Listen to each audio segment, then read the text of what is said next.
Magandang gabi po sa inyong lahat, mga kababayan. Ngayong araw ay narinig po ninyo ang pagpapahayag at mga deklarasyon at testimonya ng mga dating sundalo na nagpasya na magkatipon-tipon kaninang umaga at natapos kani-kanina lang tungkol sa maanumalyang flood control projects na kinapalooban ng maraming pagdi-deliver ng napakaraming mali-maletang salapi sa iba't ibang mga tao at opisyalis ng ating bansa.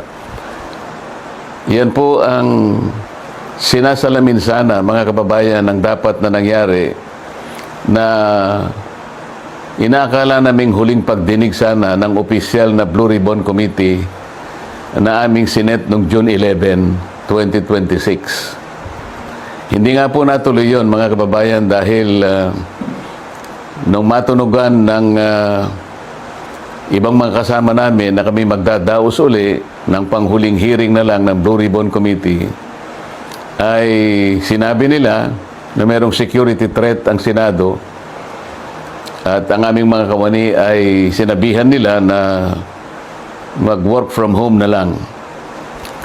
Dahil po sa security threat at nagkaroon po ng napakaraming mga tanod sa Senado at wala naman po kaming magagamit na mga kawani, hindi po natuloy yung June 11 hearing na yon.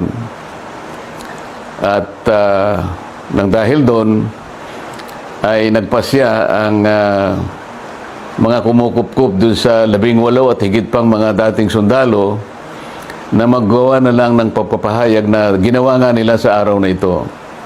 Yan po mga narinig nyo sa araw na ito ay siyang dapat na marinig po ninyo sa isang pagdinig ng Blue Ribbon Committee na ang representasyong ito ay matagal na pong itinalaga ang kanyang kakayahan na siya ang manguna na matukoy po natin ang mga taong nasa likod ng napakamalaganap at napakamalaking nakawan sa salapi ng bayan na ganap po sa kasaysayan ng ating republika.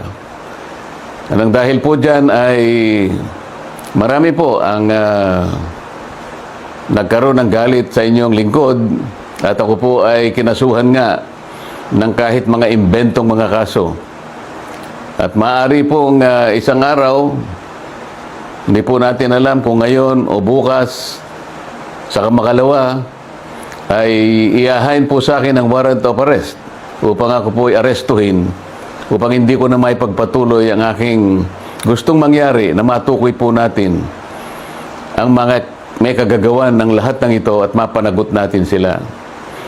Pero wag po kayong mag-alala kahit ako po ay kanilang maaresto at maipakulong, kagaya na po ng sinasabi ko, ay hindi po tayo titigil hanggat hindi po natin natutukoy ang mga taong ito dahil kayo po talaga ang dapat pagsilbihan namin.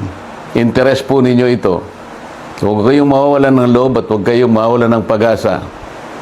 Pansamantala lang naman siguro hindi tayo magkikita ng harapan. Ngunit dahil po sa ating pakikipaglaban, alang-alang po sa interes ng ating bansa, ay kailangan tayong magkaisa. Sa tulong po ng Panginoon Diyos, magtatagumpay din po tayo. Mabuhay po kayong lahat at sana'y araw-araw ang diwa ng ating pagkakaisa ay huwag pong mawala sa bawat isa sa atin. Salamat po sa inyong lahat.